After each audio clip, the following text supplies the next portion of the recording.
Hey up lads and lasses, Damfi here, back again with some more Infinite Lagrange. It's a bonus video that's coming out today, and yeah, we're just going to have a quick look at Phase 2. Sort of tell you some of the differences that are going on in here that I've noticed anyway, and sort of show you quickly how to sort of rush through as well. It's very similar to Phase 1. Generally, the basic premise hasn't really changed that much. You still want to be trying to rush through your base, your zones, as fast as possible to try and get your eco up as quickly as possible. So when wars and fights do happen, you know, you can rebuild fleets quickly and get everything up and going.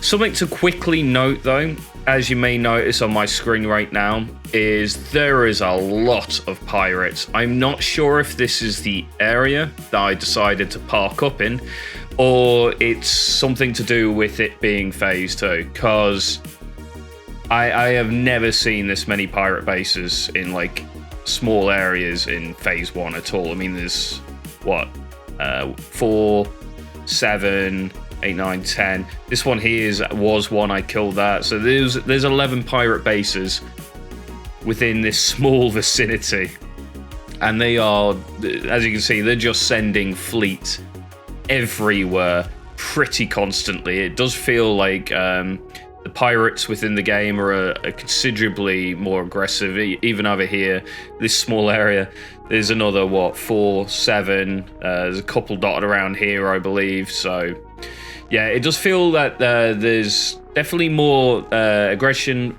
from pirates.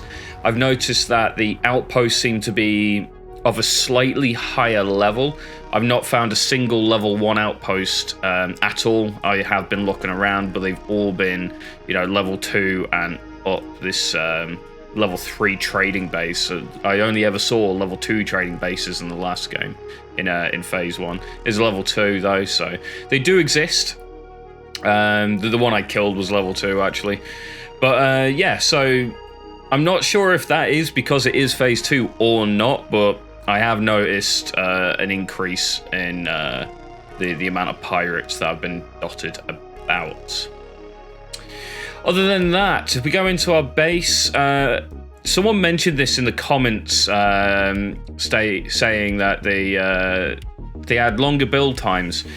Now, when I started, we had the reduced build times right at the start, and I got to about Zone 6 before that patch came in that made all the build times longer and the costs higher and all that jazz.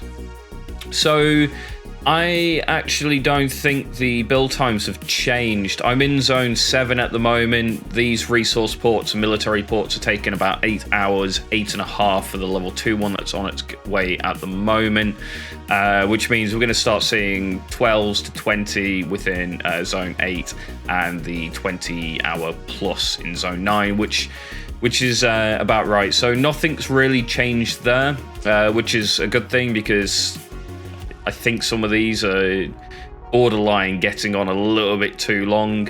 But yeah.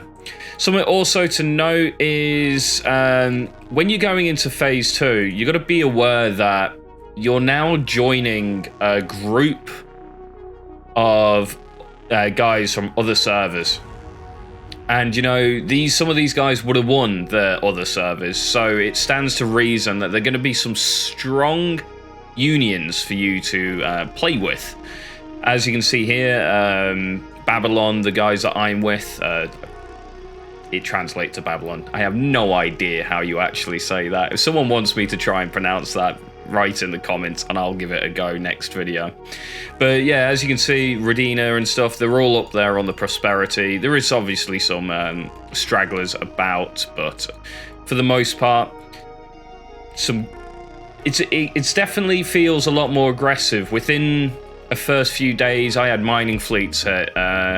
We had a couple of guys lose bases on like as soon as the shields were dropped, and we did the same thing. It's very much sort of trying to figure out who's the top dog on the server again, which is quite fun. And it definitely feels a lot more aggressive than it did in Phase 1, where everyone's still, I think, trying to work out the game a little bit and what you can sort of get away with. So yeah, it's more or less the same as Phase 1. There hasn't really been that much changes. Again, the other big thing though is you are coming in with all of your blueprints. Now, the way the blueprints work, probably the best one to show you is probably my Xeno. So my Xeno's been upgraded a little bit. I have had it in my fleet. This was the first ship I started building because I think this thing's friggin' amazing early game. It just, you know, it decimates frigates and destroyers, no issue. And for the CP cost, it's fantastic. And I don't have Spatial Monk's shiny rubies to play with, so this was my go-to. I built 10 of these as soon as I could, and they did extremely well for me. So what happens is you keep all the blueprints, you keep all the variants as well, which is quite nice, and even partial blueprints that you got like 20% on, 40% on the variant. You keep all that as well. And then the biggest thing is, though, all the tech points get reset. Now, you do keep some tech points, and the tech points you keep are the tech points that you apply via the black market boxes. For example, in here, these frigate tech points, these stay. So in the case of my Xeno, I had like 40 tech points because I put all the frigate tech points I had from Phase 1, all of these boxes onto my Xeno because I unlocked it very, very early. And this allowed me to pretty much have a powerhouse frigate straight out the gate that could deal with pretty much anything up to cruisers, and even then it can deal with cruisers pretty reliably. So bearing that in mind, that when you are attacking cities, you can start to do them a lot earlier. I think it was day 1 or day 2. It was within a 24-hour period, basically. We had knocked out the first city on the server, and then we just went around and we just started taking all the level 2 cities in on the first and second day as quickly as we could as a union. As soon as we started doing that, the other guys all noticed, and they started doing it as well. So everything feels a little bit faster paced at the moment. We're hitting level 5 cities now. We hit level 5 yesterday, and we started this server Monday, I believe it was.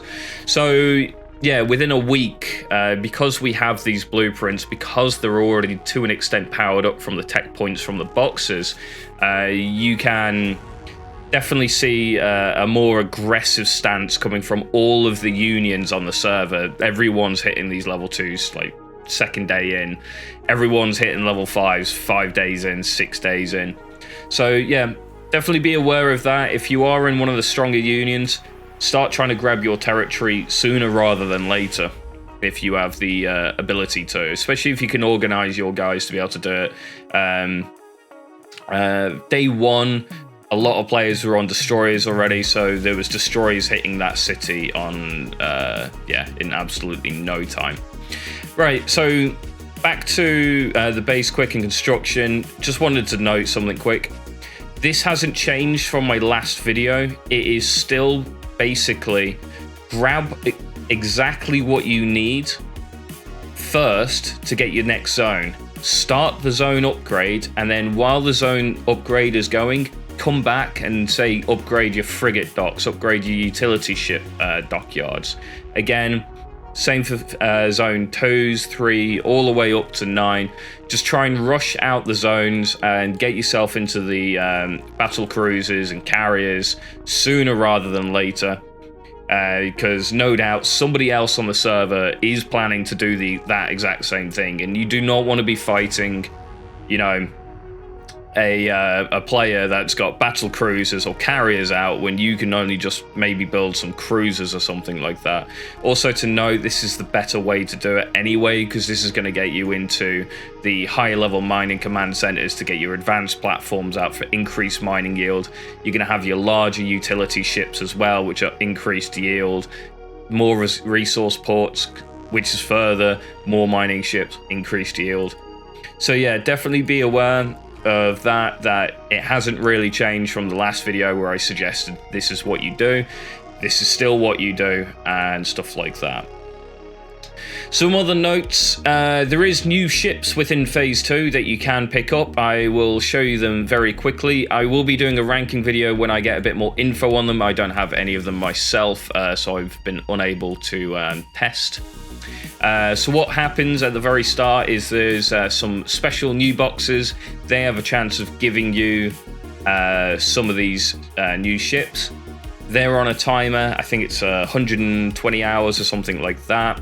Or yeah, I think it's about that. Once that timer goes, all the ships then sort of get added to the box, the standard black market box.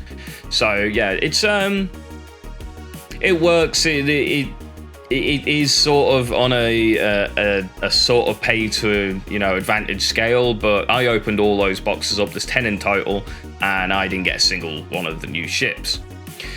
So we have the Cure. It's a railgun.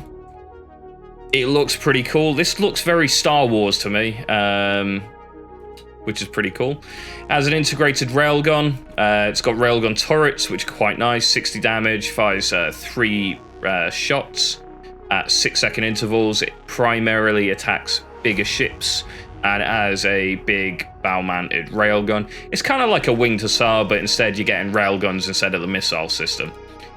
Which is slightly weaker. I actually don't quite like this one. I mean, I love the look of it, but yeah, I think the Winged Hussar is still better in terms of damage output there. We then have the Jaeger.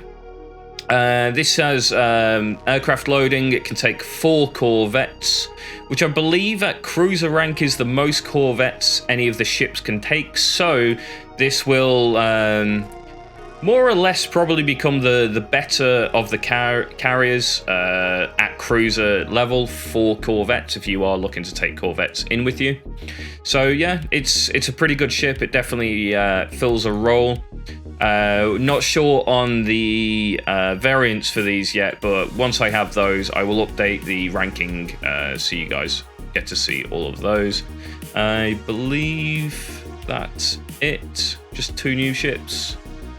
Yeah, the Quail and the Jaeger, and I believe. Oh no, there is the CVT-800, the Terminator.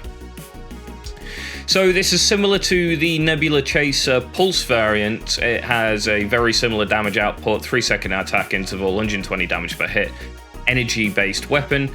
But this primarily hits corvettes and fighters, so it does fill a sort of anti-aircraft role more than the Nebula Chaser, which is interesting. I think the Nebula Chaser does have slightly more damage output, though, and it has the informational warfare system on it as well, which is quite nice. So it feels kind of like a baby Nebula, still very powerful. In an anti-air role, this will do quite well if it works the way I think it's going to work, which is the same as fighters.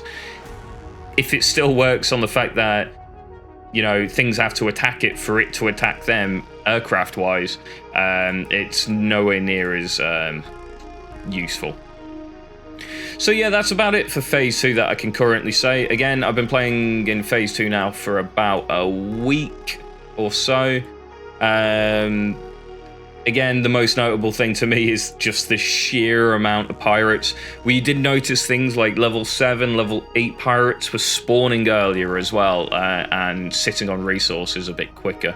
So yeah, you may want to bear that in mind if there is mining that you are trying to do. Level 7s do pop in pretty quickly. However, you have got better ships at this point. You've played, you know, through the whole of Phase 1 on a server. You're going to have some good ships, some good drops. You're going to have some tech points saved up from the boxes. So even the level 7s, I was knocking out with only frigates and destroyers pretty reliably without any ship losses. So yeah, it went quite well. Again, these fights pretty much non-issues early on. Even like these are, is that the Phase 6? Fleet 6. I should have some. Yeah, there you go. taking in some Eris heavy cannons. I got some Guardians, Winged Hussars, some Ceres, and my Xeno Stingers. Quite easily knocking out ST-59s with little to minimum damage loss at all. So yeah, definitely you're going to see some very strong fleets now, some maxed out ships for certain before you enter PvP, which is going to be a little bit interesting. Anyway, guys, I hope you've enjoyed this video. Just a quick little update on some of the Phase 2 and what you can sort of expect. A little tip for rushing up your base. And you got to see some of the new ships. Again, I will have a proper video where I go through and I move around some of the ranking videos a little bit with the new ships to include them and move some stuff around, because some things have changed, some balances have happened. I made a couple of mistakes as well personally, so yeah, definitely fix some of that up as we get round to it. Next week the ranking will be the fighters, and then what I'll try and do is on Sunday get you another little video out, and because then we'll have the fighters and the corvettes ranked, so I can rank the carriers properly. So we'll get all the carriers all the way from destroyers up to the actual carriers themselves and rank them F through to S in how useful they'll be if you put the best possible fighter, bomber and corvette on them, and where they'll sort of sit in that scenario. So guys, again, I hope you've found this video useful and informative, and I'll catch you guys next time.